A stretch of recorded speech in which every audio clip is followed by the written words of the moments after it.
Prepárate para una travesía llena de descubrimientos y, por supuesto, mucha cultura. También de risas. En este episodio de Cultura en Ruta dejamos atrás la monotonía para explorar las vibrantes expresiones culturales que dan vida a nuestra sociedad. ¿Listos para sumergirse en un viaje divertido y cultural? Dale play.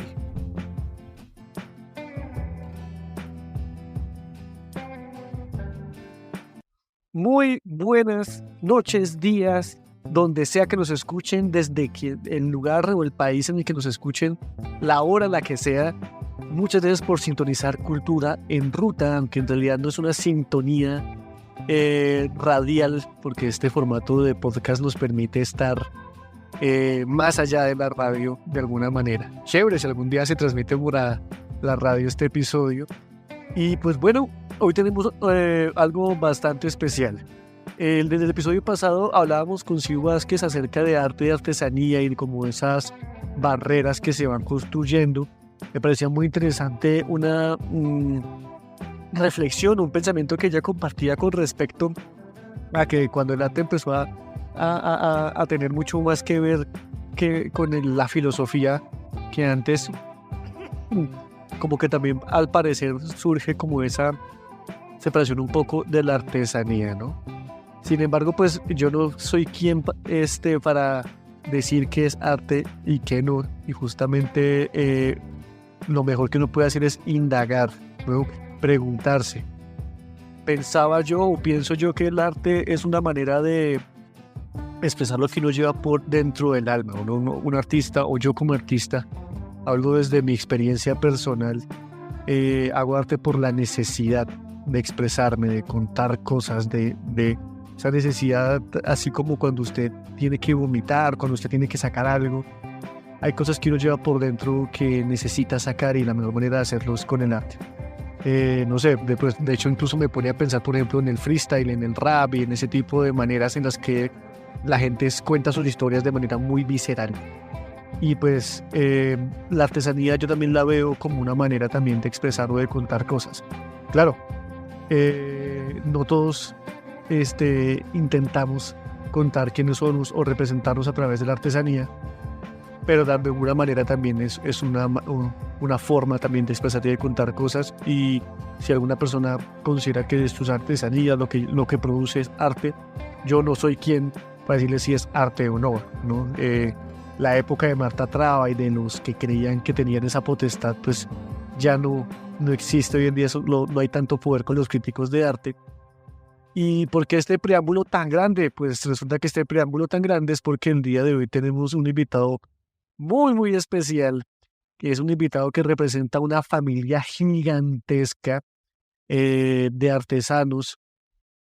Él representa a su familia, pero también me estaba comentando fuera de micrófonos que también tiene que ver con más familias, ¿cierto?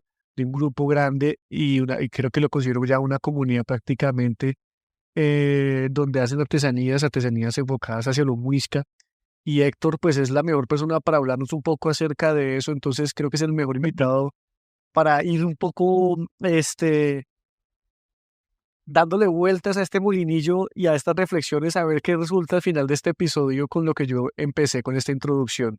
Entonces, Héctor, el micrófono es todo tuyo. Cuéntanos quién eres, de qué se trata tu trabajo y bienvenido también. No sin antes, también darle la bienvenida a Salomé, que nos está acompañando en el área de producción, como siempre, con su ayuda, con sus maravillosas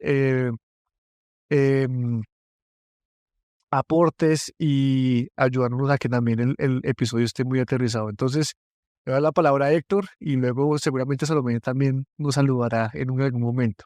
Héctor, cuéntanos. Gracias. Bueno, mi nombre es Héctor Juan Carlos, tengo 35 años. ¿Cómo nació esto de dar música? Les comento. Desde que era muy pequeño, mi madre era artesana. Ella se dedicaba a la pintura de chivas, a la elaboración de guacamayas y también de tejidos. Durante pues lo que fue mi infancia y mi adolescencia, crecí en ferias artesanales, son ferias móviles. Por cuestiones de la vida, de haber vivido en este espacio, decidí mirar hacia otro rumbo, hacia una carrera profesional y hacia un trabajo de oficina.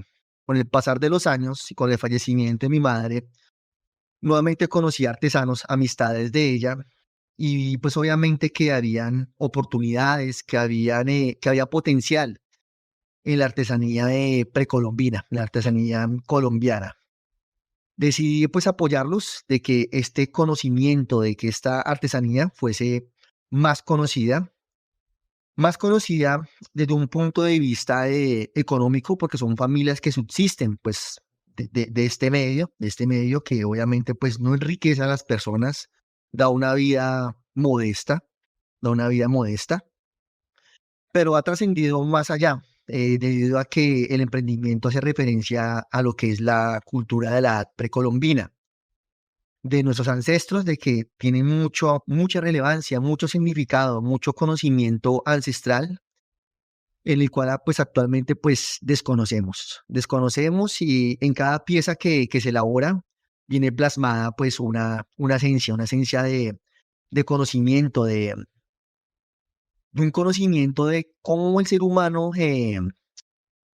tiene una perspectiva de la vida, de la muerte y de los cambios. Qué chévere, qué profundo. Me gusta esa forma de verlo. Creo que es una forma de entender la artesanía, de vivirla también, porque es algo que, qué mejor autoridad para hablar acerca de eso que cuando usted es de una familia de artesanos viven de esto. Entonces es interesante también como también hay una perspectiva de Héctor en la cual hablamos de que hay historias que de pronto se van olvidando, se van perdiendo y, y las desconocemos, ¿no?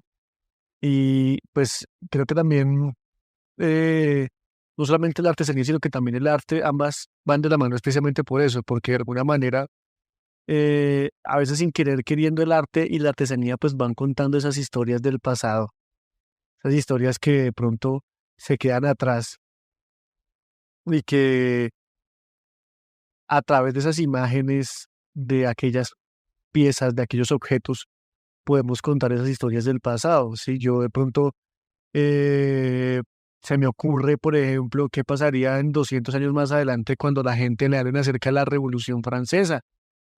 Entonces, cuando yo hablo de Revolución Francesa, inmediatamente a la gente se le viene una sola imagen a la cabeza, que es el mejor ejemplo posible. Y es la imagen de una obra de Delacroix llamada La libertad guiando al pueblo. ¿Y esa imagen de qué es? Pues todo el mundo la conoce en este momento, a todo el mundo se le viene en la cabeza la imagen. ¿Por qué? Porque es una mujer, es una pintura que se hizo muy famosa, en la cual está esta mujer con su vestido rasgado, la bandera de Francia, los soldados atrás. Y uno tiene esa idea, de pronto la vio alguna vez en el colegio, pero era la mejor manera de ilustrar ese hecho que ocurrió hace 200 años, ¿sí? Y creo que también la artesanía lo logra con... lo más bonito es que ni siquiera le interesa. Creo que también era algo que tú decías detrás de micrófonos que me parece súper chévere, porque creo que uno de los intereses de la gente pues es sobrevivir, mm, lograr mantener su familia fuerte y saludable, porque para mí en eso consiste la supervivencia, pero también si- eh, sin siquiera intentarlo, logran también contar esas historias del pasado y no perder esas tradiciones y no perder esa cultura, que hablando de esa cultura pues se vuelve esa repetición del rito, del ritual, de mantenerse ahí y que de alguna manera la artesanía y el hacer artesanía exige que el artesano repita y repita y vuelva a hacer esto. ¿Mm? ¿Cuántas veces a su mamá habrá hecho chivas? ¿Cuántas chivas habrá pintado su mamá? ¿Cuántos bizcochos habrá hecho? Exacto. Y eso es un ejercicio de repetición y repetición. Y de alguna manera queremos lograr lo mismo sin que esta vez no sé si sea sin querer queriendo, yo me estoy dando cuenta que hay una pretensión con el Cultura en Ruta y es que la gente cuente sus historias y que esas historias no se pierdan, que esas historias pues queden en este nuevo formato.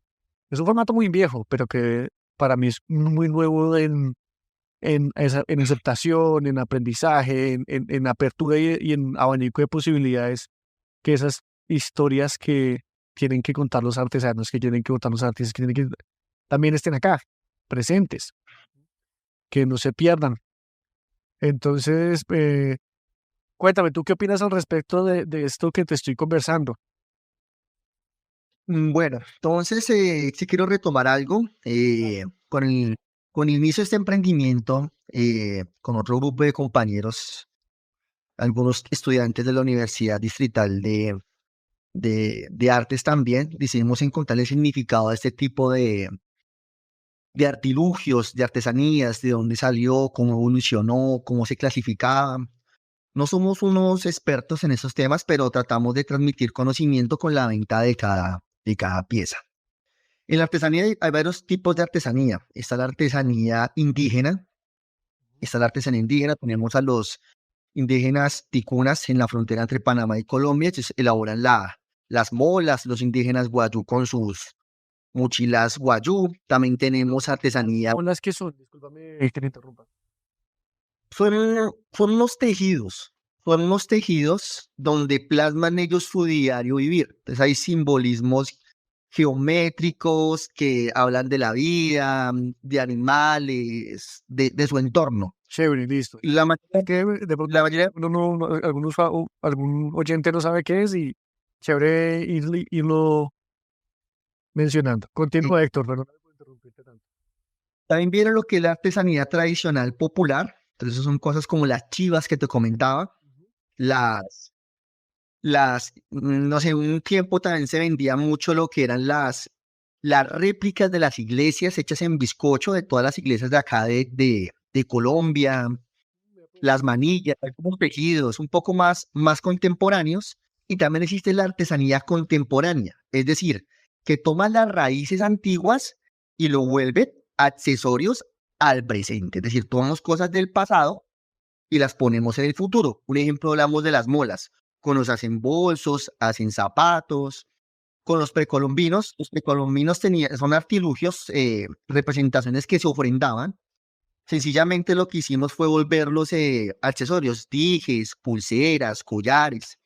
Entonces, traemos a colación simbolismos y significados del pasado que contienen grandes enseñanzas, las traemos al futuro, las volvemos accesorios contemporáneos y lo que queremos es mantener la enseñanza de esos ancestros, la enseñanza étnica, que sencillamente ellos hacían esto y no sabían que era arte. O sea, hay muchos artistas que hacen arte y no saben que están dando arte, no se catalogaban como artistas y no se llevan el ego como artistas. Sencillamente lo que ellos plasman es su expresión, la expresión que tienen en su psique, en su mente y lo vuelven sencillamente material.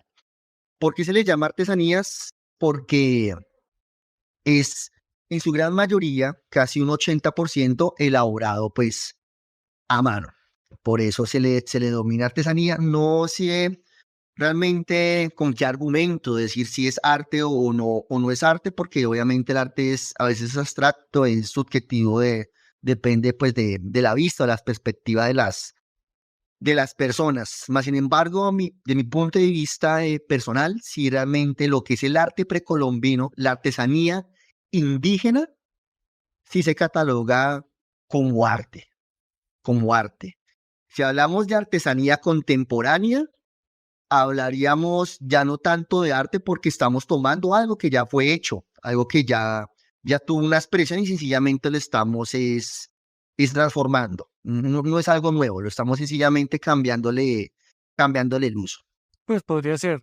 Yo quisiera añadir algo también como en esa línea que me parece importante y bueno, saludando también a los oyentes porque no había hablado por aquí hoy. Que me parece muy interesante como eso que tú dices de que la artesanía, digamos que en un caso más contemporáneo no sería arte porque es tocar algo que ya está hecho y pues como usarlo nuevamente. Pero, por ejemplo, eso sí se ha hecho en la historia del arte también muchas veces. Muchos artistas han tomado referencias de otras épocas, de otros momentos. En la música también se hacen remix de canciones, por ejemplo. Pero igual nosotros seguimos considerando que eso es arte. Y en el episodio pasado hablábamos con esta artista, consiguió algo muy interesante sobre esa connotación. Y es que realmente el arte y la artesanía son como hermanitos, pero entonces No sé si es como una cuestión más de pronto de las estructuras que manejan como estas dinámicas conceptuales que hay alrededor de todo esto, ¿no? Porque hay mucha academia también que está detrás que definen qué es arte y quién es arte. Pero entonces a nosotros nos parecía muy interesante porque también incluso a veces hay ciertas expresiones y ciertas personas que no provienen del mundo del arte, pero que terminan haciendo unas cosas que uno dice, uy, para mí eso es arte. Y está también la subjetividad y, bueno, como todo esto que hay detrás, que son como una mezcla de un montón de cosas que se terminan juntando y ahí uno dice, uy, es muy difícil llegar a esa definición. A ver, Sí, muy no, complicado. es muy complicado. Creo que Salomé acaba de apuntarle justo exactamente lo que me acaba de leer la mente. Eh, Creo que de alguna manera también cuando un artista o un artesano agarra algo de la cultura que ya era antes, que ya existió antes, y de alguna manera trata de crear algo nuevo, también está como reconociendo el valor de eso, ¿no? Como algo artístico y que lo representa de alguna manera. Claro, no todas esas expresiones podríamos decir que sean arte o no, ¿sí? Eh, Tampoco soy quien para decir si es arte o no. Sin embargo, me parece chévere cuando se hace con respeto y cuando se hace precisamente con la intención de reconocer el valor de aquellas cosas que nos dejaron los ancestros. Para mí eso me parece muy, muy especial. Y creo que de alguna manera también Héctor reconoce ese valor de esas historias y habla de una manera muy especial con respecto a eso. Y justamente yo quisiera apuntar hacia allá. ¿Hay alguna historia que tú consideres que se ha ido perdiendo con el tiempo con respecto a esas artesanías, a aquellos tejidos, aquellos patrones, a aquellas piezas cerámicas, lo que sea que tú cuéntanos al menos una? ¿Para qué? Para que quede registrado acá y de pronto nos puedan escuchar aquellos que de pronto nunca se les ha ocurrido pensar en esas posibilidades. Bueno, de historias particulares no hay porque prácticamente el precolombino hablamos de historia de Colombia, la historia de Colombia. Pues como todos sabrán, este auge del precolombino se dio pues con la conquista, o bueno, con la llegada, no sé cómo explicarlo, pues porque hay Invasión. diferentes civilizaciones, conquistas. Sí, pues, es complicado, es un tema álgido, pero sabemos de que, bueno, es complicado el tema. Con la llegada de eso se perdió demasiada historia, se perdió demasiada historia. Unos fueron muchos tesoros, esos son tesoros, estamos hablando del origen de los precolombinos, hablamos de tesoros precolombinos. Hay música replica el tesoro precolombino, pero las piezas originales son tesoros. Mucha de esta historia se perdió, quedaron historias inconclusas, quedaron muchas interpretaciones de muchos antropólogos debido pues a la pérdida de estos artilugios y también pues la falta del interés del gobierno o del Estado en sus búsquedas arqueológicas, en sus estudios. Muchos de esos estudios quedaron en manos de instituciones extranjeras, muchas de muchas de estas europeas. Eh, em, ¿Qué es lo importante rescatar acá pues con la historia precolombina? Realmente cuando uno va al Museo del Oro y ve las piezas originales, conoce la cosmovisión de estas culturas indígenas, de lo que era la representación de la vida, de la muerte, la relación con la naturaleza, el equilibrio con todo ser vivo, con todo ser vivo. Entonces, desde allí podemos saber de que muchas de estas esculturas que desaparecieron aún están en manos, porque fue en manos de coleccionistas privados que se han intentado, obviamente, pues rescatar y no se ha podido, porque sabemos de que ese tipo de artesanías precolombinas hay un mercado negro. Incluso, pues, trayéndolo un poco más a colación, muchos conocen de las huacas. Los vaqueros, sí. Los vaqueros, hay muchos artilugios de oro que a veces son descubiertos y definitivamente no se conoce pues el paradero de ciertas piezas. Historias así de conocidas, tal vez hay un artilugio llamado el pez de Otún. El pez de Otún, que dicen que es un ovni, fueron los primeros ovnis que visualizaron pues la cultura quimbaya. Cuando la gente adquiere este accesorio, cuenta sus historias, muchos dicen que lo han visto, que es de color naranja y que es muy veloz. Entonces,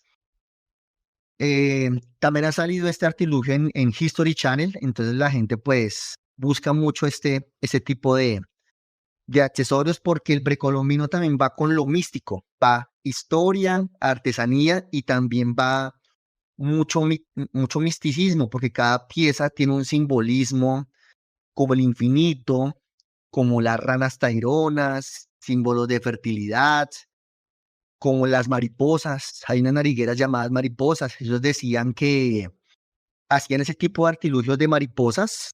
No tengo una acá, pero quisiera mostrárselas. Se lo colocaban acá y al momento de tomar decisiones adoptaban ese animal, adoptaban esa especie. ¿Por qué la mariposa? Ellos decían que cuando necesitaban tomar decisiones pequeñas o grandes, asimilaban el tamaño de la mariposa y podían ver un problema desde otro tipo de perspectiva. Con la llegada, pues obviamente de los españoles, sabemos que hubo también enfrentamientos con ellos. Evocan varias piezas importantes como el hombre jaguar. El hombre jaguar, que también es una pieza precolombina. El cacique al ponerse esta pieza adoptaba el poder del animal, Entonces, la agilidad, la visión, la perspectiva. Mas, sin embargo, muchos de ellos, no sé si sea por desconocimiento, de esos accesorios eran más que todo para la toma de decisiones, de agasajos y de reuniones o de matrimonios entre estas culturas precolombinas. Muy chévere, Qué me chévere. encanta. Sí, Dos además cosas que se quisiera conecta preguntar. con los episodios que hemos hecho antes. Dale, Sara. Ujú. Bueno, justamente eso iba a decir, lo primero que se conecta un montón, porque además hay una cosa que, digamos, hemos ido viendo y que a mí me parece muy potente dentro de este diálogo arte y artesanía, y es también la cosmovisión, la manera en la que se habita el mundo, la forma en la que se relaciona también con las cosas que hay alrededor y cómo estos objetos nos cuentan una historia diferente como esa historia occidental que además está como tan fuertemente arraigada acá. Y otra cosa que me parece muy interesante ahí, a ver si de pronto podemos conversarlo un poquito más, porque igual yo creo que, pues al hablar del tema de lo muisca y de todo el tesoro indígena que hay desaparecido, no solamente de Colombia, sino de Latinoamérica, y como incluso algunos roces que se han generado con países fuera por el hecho de, pues, solicitar que se devuelvan estos elementos que en algún momento fueron robados y fueron llevados allí. Y es el tema como también de la política pública, que es lo que pasa de pronto como en todo este tema de lo político al solicitar un reclamo en torno a una cosa que pertenece acá, que fue robada hace mucho tiempo. Yo quiero comentar ahí como una anécdota y es que hace poquito vi que en un museo en Londres o fue en Estados Unidos, bueno, no recuerdo muy bien, ahí le estoy viendo el dato, tuvo que cerrar una sala completa que era muy grande en el museo porque esa sala tenía una gran cantidad de elementos que habían sido robados de Latinoamérica. Entonces, y como se describe, por ejemplo, en muchos de los escritos de las primeras personas que habitaron este territorio, bueno, que llegaron como a conquistarlo y era como la belleza que había en estos lugares, que nos podemos estar perdiendo y a veces también, pues, qué no se hace para recuperar o para cuidar lo poco que nos queda. Eso me parece interesante, de pronto sí podemos conversar por ahí, no sé, Samu, ¿qué opina? No, pues sí, justamente como que me parece chévere también ver como esas reflexiones que genera aquí el compañero Héctor con respecto a arte, artesanía también, pero que también nos permite ir desligarnos de eso y empezar a también a escarbar en esas historias que parece que se han perdido, pero ahí todavía quedan rastros de eso, ¿sí? Eh, que igual me parece súper especial la historia del hombre jaguar, porque es una historia que como que me impele mucho. Tal vez Héctor no me conoce mucho, pero yo los he investigado bastante. Yo, por ejemplo, tengo un silbato, de allá de la cultura mexicana, algunos que imitan estos sonidos, porque me gusta estudiar esa, como esa vertiente de la artesanía, cómo hacían para hacer nuestros silbatos, las vacías silbadoras, y tengo uno que ruge como un jaguar.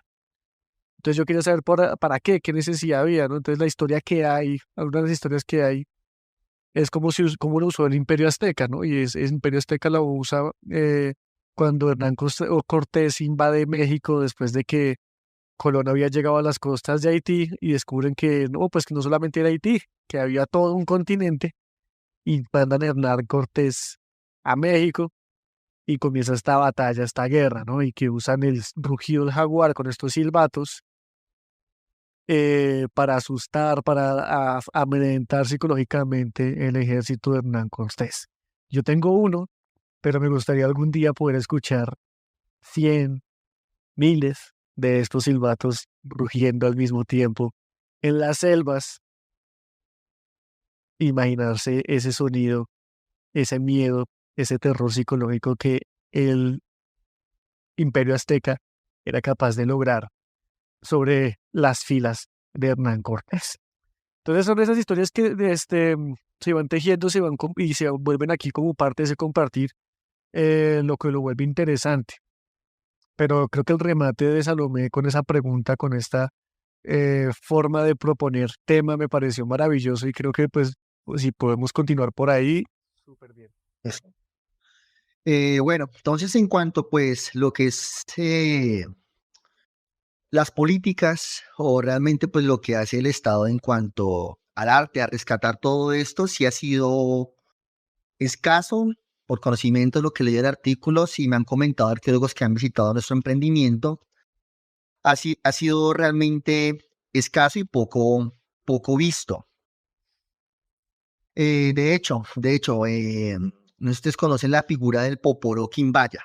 El Poporo Quimbaya, este Poporo Quimbaya no hace mucho fue descubierto en esta zona, en una excavación que estaban haciendo. Cuéntanos Está en un una poco acerca de él, si es posible, para que los oyentes se puedan hacer una idea del lugar, cómo es, y así también jugar un poco con la imaginación de los oyentes, por favor. Bueno, el Poporo Quimbaya es una figura que simboliza pues la mujer. Entonces tenemos una parte que es delgada, la que simboliza la cintura y las caderas que son anchas. Entonces en ese se encuentra tres bolitas, que es donde se macera la hoja de coca, que se mezcla con cal elaborada con conchas no de mar, sino algunas con de mar y otras con conchas de río. Entonces aquí los indígenas maceraban la hoja de coca y al momento de tener algún tipo de decisión o de reflexión, hacen lo que se ponían un poco de esta masilla ya macerada en en alguna parte de la boca. Entonces, ¿qué hacían? Pues tenían una mayor iluminación y podían tomar pues una mejor decisión. Otras personas también indican que se usa para trabajos arduos, trabajos pesados, trabajos de campo, largos días de cacería y de recoger frutos. Entonces, este instrumento que yo les comento, que es el Poporo Quimbaya, que está en la zona, pues, comprendida lo que es el Quindío, Armenia, la zona cafetera, fue encontrado allí por una familia, permaneció permaneció algunos años, no sé cuánto tiempo, en esta familia, hasta que se descubrió que poseían ese artilugio. ¿Qué tuvo que hacer el Estado? Ir allá a rescatar dicha pieza y comprar la pieza. Es decir, aquí en Colombia, no hasta hace muy poco, no se hacen ese tipo de expediciones organizadas por parte del Estado, pues para descubrir ese tipo de tesoros. Por eso es que existe aquí en Colombia mucho la cultura de los huaqueros. Van y escarban, tal vez en su afán, en su ambición de sacar oro, pues obviamente también se pierde lo que es material histórico. Claro, Materialista. sí, es la tragedia que, por ejemplo, ocurrió con San Agustín. Cuando uno va a San Agustín, hay muchas ideas, muchas historias, que de hecho cosas que los guaqueros no pudieron destruir porque son unas piedras gigantescas que no las mueve nadie, pero escarbaron dentro de esas tumbas y arrasaron con todo lo que estaba por dentro. Y cuando llegaron los arqueólogos ya era muy tarde. Exacto. De ahí también, fuera de la Huaca, pues me han contado, han llegado huaqueros y esmeralderos allí a contar que cuando las personas encuentran ese tipo de tesoros, si es mucha la ambición del ser humano, se desaparece, se pierde. O sea, ves ves lo dorado, ves el oro y si tu ambición te carcome y entras en un afán desesperado, ese tesoro se va, se va. Sabemos de que Se desvanece. muchos se desvanecen. Muchos de esos tesoros, no todos, porque diferentes culturas son entierros, son entierros. O sea, viene el cadáver del ancestro más sus pertenencias. Sí, no, además hay varios mitos al respecto, ¿no? Por ejemplo, me acuerdo mucho de uno que es la historia del Tunjo. No sé si usted alguna vez lo escuchó. De Que era Tunjo un Dorado. niño que tenía los dientes dorados y que cuando se le aparecía a los vaqueros le decía, mira mis dientes. Era muy pequeñito, entonces decía, mira mis dientes. Y si usted lo veía sonreír, era lo último que posiblemente vería. Eso dicen, eso. A mí me parece ahí que es bien interesante resaltar lo que estábamos hablando ahorita también, y es el tema del misticismo que hay detrás. Hace unos capítulos estábamos hablando con una arqueóloga que justamente nos contaba que, por ejemplo, hay muchas personas como profesionales en el campo, sobre todo de la restauración y que trabajan con patrimonio, que le piden permiso a las obras para poderlas tocar y a las piezas, o sea, no solamente, digamos, como a las vasijas y sino cada cosa que se encuentran dentro de estos espacios arqueológicos, lo cual también es muy interesante y me pone a pensar justamente en lo que decía Samuel, o sea, qué pasa con esa gente que también llega y respeta estos lugares y pues incluso qué podría eso significar para el espacio que tienen alrededor, porque también esos territorios guardan esas energías, esas historias. Digamos que no todos somos tan sensibles a esas cosas, pero sí hace que cambie también la percepción del lugar y eso a mí me parece muy interesante, sobre todo cuando uno habla, por ejemplo, con los indígenas, las comunidades que aún están, y ellos hablan de cómo la tierra cambia a partir de la manera en la que otros llegan y la usurpan, la cambian, la dañan. Eso empieza a ser también muy interesante porque incluso comenzamos a ver que el hablar de estos elementos de la artesanía es también hablar como de esa historia perdida y de esas cosas que también de pronto no estuvieron muy bien en la historia y que es importante como resignificarlas ahorita, y pues qué mejor manera de hacerlo que mostrar eso que ha cambiado. Entonces, muy Sí. interesante. Yo quiero agregar algo ahí. Es que todos los que hacían los indígenas del pasado, en su pensamiento en que lo hacían, era un pensamiento con pureza. Es decir, que hacían estas piezas de oro, eran para pagar, para hacer pagamentos, para hacer ofrendas, ofrendas a los dioses, a la naturaleza, para pedir permiso, como tú decías, sencillamente pues hacían ese tipo también de ofrendas precolombinas de oro. Bueno, también hay algo que me gustaría como de pronto ir apelando, y era que también hablábamos de tres tipos como tres tiempos, ¿no? Como artesanía moderna, la precolombina, y en medio de esa artesanía hay otra artesanía que de pronto me parece chévere como que nos cuentes acerca de esa artesanía, un poco una historia, si de pronto logras de pronto recordar algo, em, que me parece súper interesante irlas como por lo menos una pincelada de eso, que creo que es un tema que Bueno, no hemos profundizado mucho y que sería chévere de pronto como alimentarlo. Eh, sí. Cuéntanos.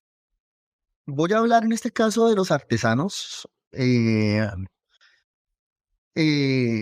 este arte, por decirlo así, o bueno, como se ha catalogado esta manera de vivir, de elaborar piezas con las manos, son transmitidas de generación en generación. Entonces, más o menos acá hablamos entre tres generaciones que han recibido este conocimiento de la orfebrería. Por lo que he conocido y he conocido estas familias, ya está desapareciendo la tradición de recibir este conocimiento y darle continuidad. ¿Por qué? Pues obviamente pues, con los avances tecnológicos nos deslumbramos por otro tipo de, de cosas como la tecnología, algo que es más efímero y no como ese tipo de arte pues que transmite pues histórico, transmite conocimiento y es un medio de vida. Muchos de esos artesanos saben que elaboran estas piezas, saben que son piezas precolombinas, pero muchos de ellos desconocen su significado profundo en cuanto a historia. ¿A qué hago referencia? Cuando hablamos de artesanos, si ustedes conocen un artesano nunca lo van a ustedes encontrar en una galería, mejor dicho, lo van a encontrar en una oficina, lo van a encontrar en una feria artesanal, botado en el piso, con su esterita, vendiendo y viajando pues por varios lugares del mundo. Entonces, ellos transmiten el conocimiento del arte de elaborar cosas con la mano. Mas, sin embargo, si hace falta ese acompañamiento, ese interés académico por explicar, por saber que lo que ellos están elaborando tiene un contenido histórico y simbólico que al estudiarlo y al conocerlo alimenta la forma de vivir actualmente del ser humano, de su relación con la naturaleza, de que yo tomo algo, pero tengo que devolver un equivalente, pues para que se reponga, para que nuevamente vuelva y sane. Lo mismo con los animales. Principio básico de la alquimia. Exacto. Intercambio equivalente. Entonces, por eso es que, exacto, es equivalente. Por eso es que a veces a muchos artesanos no les dicen artesanos, sencillamente les dicen hippies. Les dicen hippies. Les dicen hippies. No quiero decir que no hay artesanos que sí son artesanos ya mayormente pues conocidos, pero cuando hablamos de artesanías, hablamos de cosas muy autóctonas, demasiado autóctonas, que su elaboración carece de industrialización, que cuando se hace una artesanía, la gran mayoría de cosas con las que se elabora son muy, no, suena redundante, muy artesanal, carece de tecnología, mejor Y dicho. además hasta las propias herramientas que las que se producen algunas de estas artesanías que estamos hablando a nivel orfebre, son herramientas que incluso ellos mismos desarrollan para hacer las artesanías. Sí, bueno, pues bueno, sí hay que ser fastidiosas las comparaciones, pero bueno, existen los artesanos que hacen esta orfebrería, pero si hablamos de la orfebrería indígena, es totalmente una locura. Una locura porque no, tú vas al Museo del Oro y artilugios de metal como el yunque, como un martillo, no era lo que utilizaban ellos, usaban era piedras para, soplaban para derretir para fundir el oro. Pero Y de ahí pues la técnica más representativa de los precolombinos en Colombia. Cuando hablamos de cultura precolombina, un paréntesis, no hablamos de solamente Colombia, a pesar de que es una cultura precolombina, y uno la asocia a Colombia, pero no, corresponde cultura precolombina México, Salvador, Perú, Colombia y Costa Rica. Entonces, es extenso siempre la cultura precolombina. Retomando nuevamente de ese tipo de técnicas con las que se elabora algo que se llama la cera perdida. vea pues, Cuando escuchen ustedes de precolombinos de acá, de las culturas colombianas, todo lo elaboraban con la cera perdida. Dirán, uy, la cera de la veladora. No, la cera que se extrae de donde hacen las abejas sus niditos, esa también sale cera. ¿Qué hacían ellos? Elaboraban la figura con sus manos y la elaboraban con la cera, la moldeaban con la cera, hacían eso. Posteriormente lo ponían en la tierra, en una tierra, no sé si sea tierra, arena, roca, pero con un cóncavo de tierra en el suelo, y posteriormente fundían allí lo que era en un molde. el oro. Exacto, era el molde, el oro, pero no todo era 100% oro, sino también había lo que era una aleación entre oro y cobre que se desprende una historia que apenas termine esta parte les voy a comentar. fundían ahí vaciaban ahí la aleación de metal y de ahí salía la figura. Posteriormente los acabados lo hacían con punzones de madera, de roca y lo finalizaban a mano.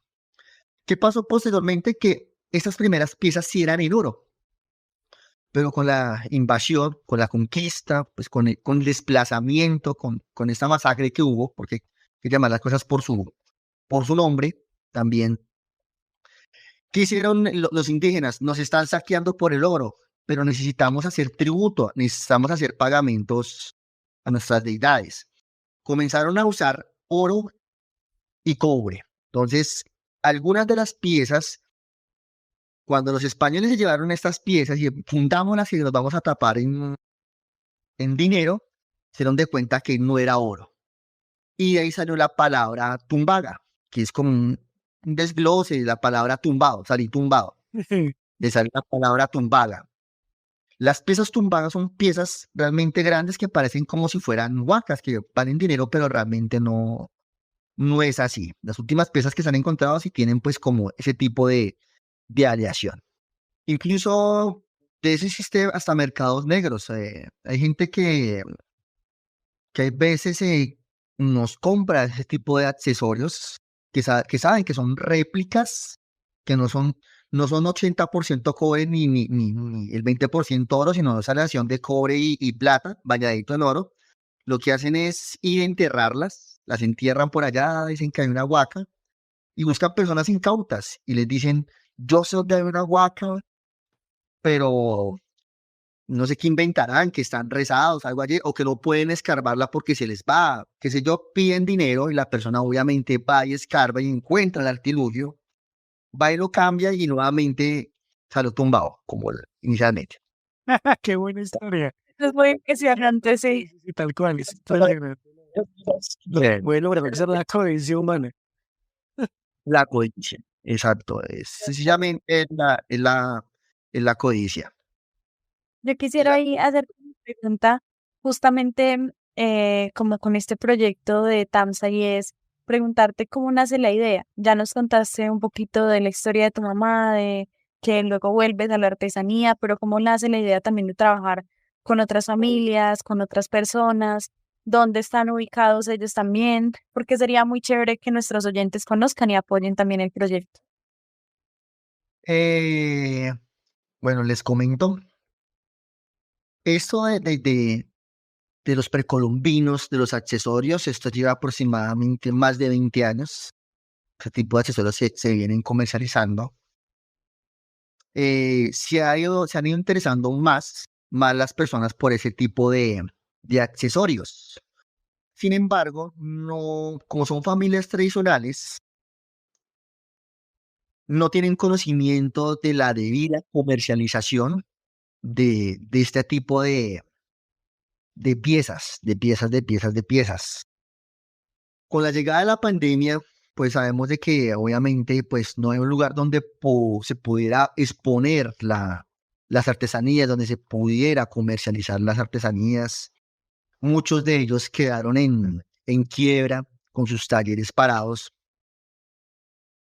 Se hizo una investigación con unos compañeros de decir, venga hombre, miremos esos accesorios realmente sí están valorados en el mercado, sí están valorados, sí se están dando a conocer y nos dimos de cuenta de que efectivamente pues es muy poco lo que se ha abarcado en ese tipo de artesanía de accesorios pues para que las personas puedan conocerlo y puedan acceder a él.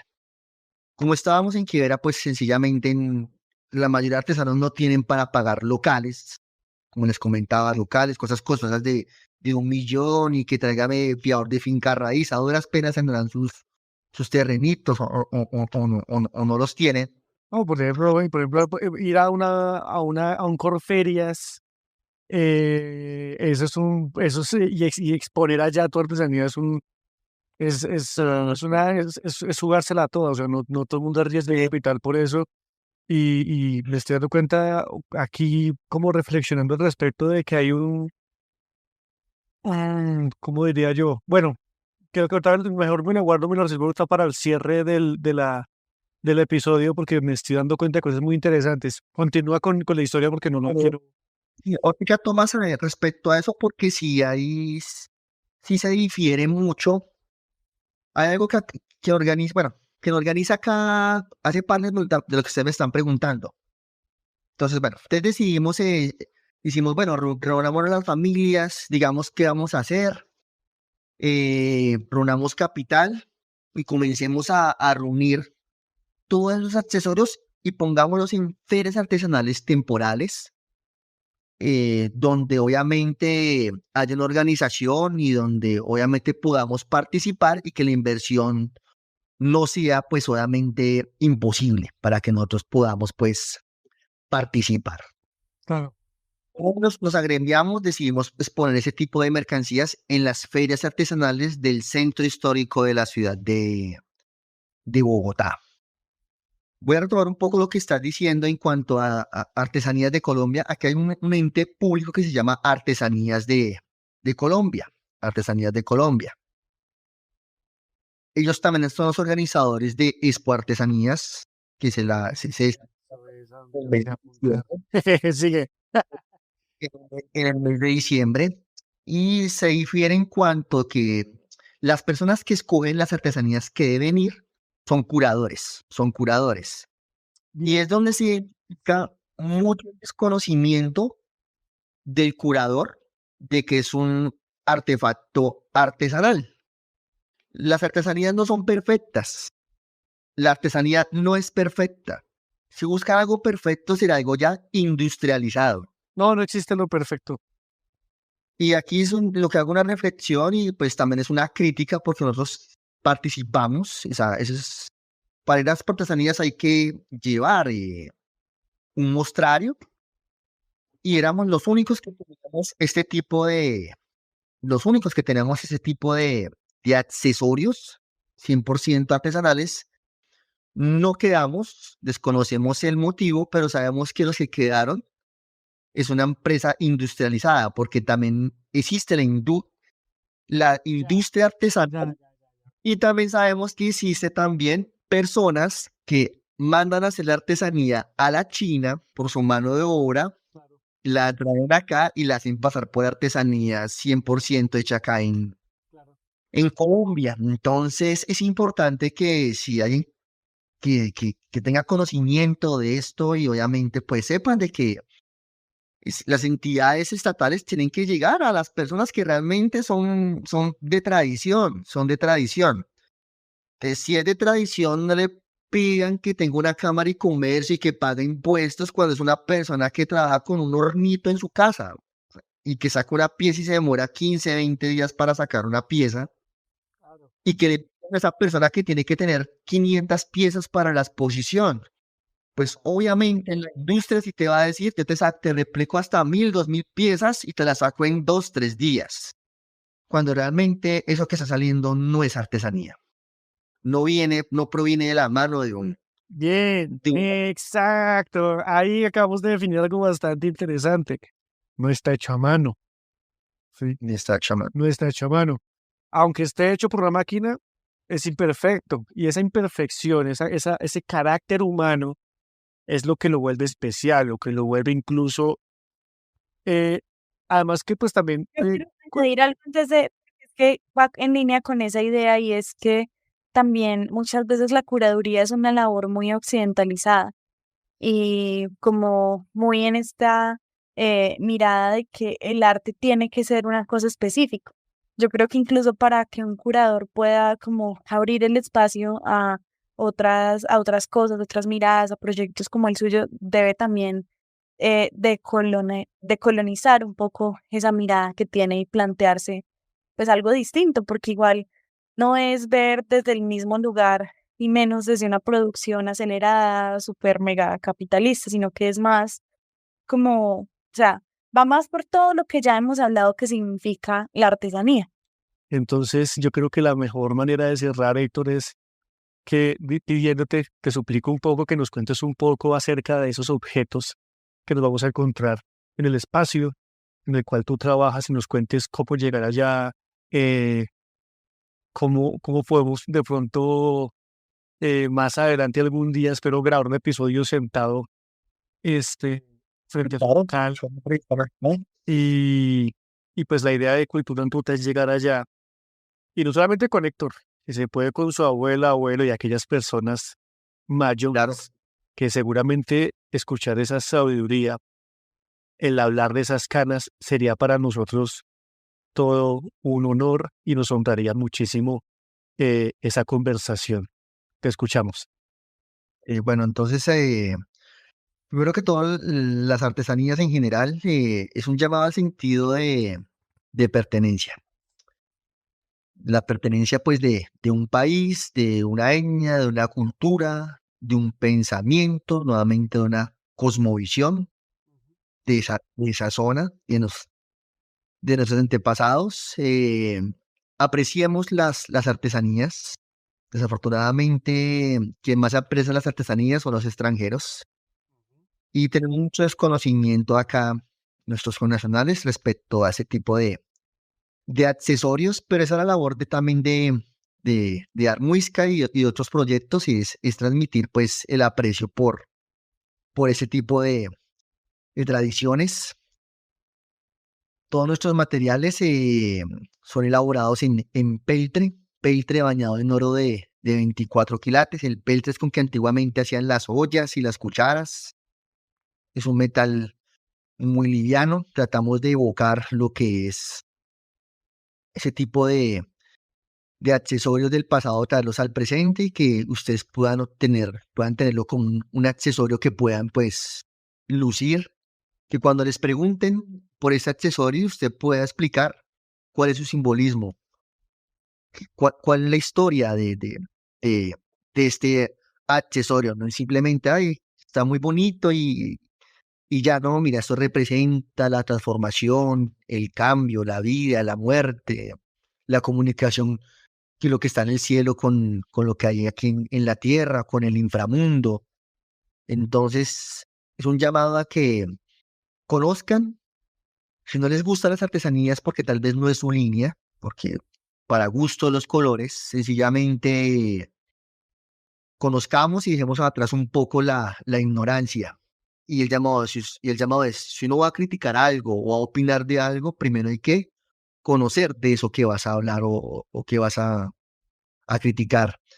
El conocimiento que nosotros tenemos, tratamos de estudiar, de hacerlo lo más académico posible. Sin embargo, siempre es algo pues empírico. Somos neófitos en el asunto. Sin embargo, tratamos de hacer una labor de regurgir en la historia, ir al museo, investigar y tratar de transmitir un conocimiento. Mucho de este conocimiento es sesgado porque muchos antropólogos tienen concepciones totalmente diferentes sobre ciertas piezas, mas sin embargo la enseñanza es una sola, y es la armonía y el equilibrio, que todo tiene una contraparte. Como es oscuro, hay negro. Como está la vida, está la muerte. Como está el principio, también está el fin. Eso pues, Héctor, creo que es una reflexión bellísima. Quisiera pues de pronto nos vuelvas a contar dónde podemos ir a conocer el espacio donde tú trabajas, dónde es Armuisca, cómo podemos De los seguimos. adquirir producto, dónde los podemos seguir para que de pronto si algún oyente le llama la atención conocerlos y tal vez, ¿por qué no?, empezar a adquirir artesanías, algo que digamos me represente. Yo, por ejemplo, tengo como proyecto con Cultura en Ruta darle la vuelta al mundo y este es el mejor momento para hacerlo. Ya tengo 30 años. No quiero empezar este proyecto cuando tenga 40. Ya voy a estar muy viejo. Quiero hacerlo en el mejor momento de mi vida. Y si estoy al otro lado del mundo, tal vez me gustaría llevar algún objeto que cuente de dónde vengo, qué me representa, quién soy. Entonces, estamos ubicados en el centro histórico de la ciudad de Bogotá, aquí en Colombia. No sé si tal vez no traen de otros lados, llegas a otros lados como dices que vas a viajar. Estamos ubicados en la plazoleta del Rosario, en la Plaza de Bolívar, y al frente del Museo de Botero actualmente. Son plazas, son ferias artesanales, las cuales son temporales.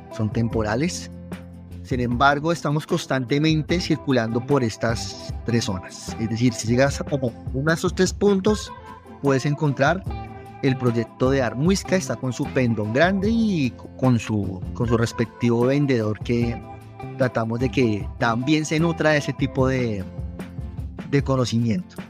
Sí, las he visto. Las he visto bastante, como esas. Incluso no sé si en el parque los periodistas también lo hicieron. En los periodistas también tenemos, en los periodistas, Parque de Santander también. Pero nuestros puntos de Instagram, WhatsApp, TikTok, alguna manera en la cual digamos, ¿en qué lado de la ciudad están? Porque ves, estamos en tribuno, entonces para ellos que... Entonces estamos dando un paso de esto artesanal a lo digital. Nos pueden encontrar en Instagram como @artmuisca. Muisca, y nos pueden encontrar con el símbolo de nuestro logo, que es el símbolo del infinito. Allí nos pueden preguntar lo que ustedes quieran. Igual también tenemos ciertos colectivos con otros artesanos, y pues si buscan otras piezas también como cerámicas o pinturas, pues también ahí podemos ayudar en algo. Entonces pues bienvenidos sean, pues, para que consulten nuestras redes sociales. Estamos dando nuestros primeros pasos en estas. Chévere tenerlo aquí. Entonces, Héctor, muchas gracias por habernos visitado y acompañado el día de hoy en este episodio. Gracias de verdad por aguantarse, ni interrumpir a cada rato, y la preguntadera que nunca haya sido una molestia. Muchas gracias por estar acá, y bueno, nos vemos en un próximo episodio de Cultura en Ruta. Hemos llegado al final de otro emocionante episodio de Cultura en Ruta. Esperamos que hayas disfrutado tanto como nosotros explorando las fascinantes capas de la cultura que nos rodea. Recuerda que la cultura tiene su propio ritmo, y aquí en nuestro podcast siempre estamos sintonizados con esa vibrante melodía. Si te perdiste de algún episodio, no te preocupes. Puedes revisar nuestra lista y sumergirte en todas nuestras historias, risas y descubrimientos que compartimos. La cultura es un viaje continuo y estamos emocionados de tenerte a bordo. ¿Quieres más aventuras culturales? Sigue conectado con nuestras redes sociales y comparte tus propias experiencias culturales con nuestro Instagram cultura.en.ruta. Hasta la próxima. Exploradores culturales.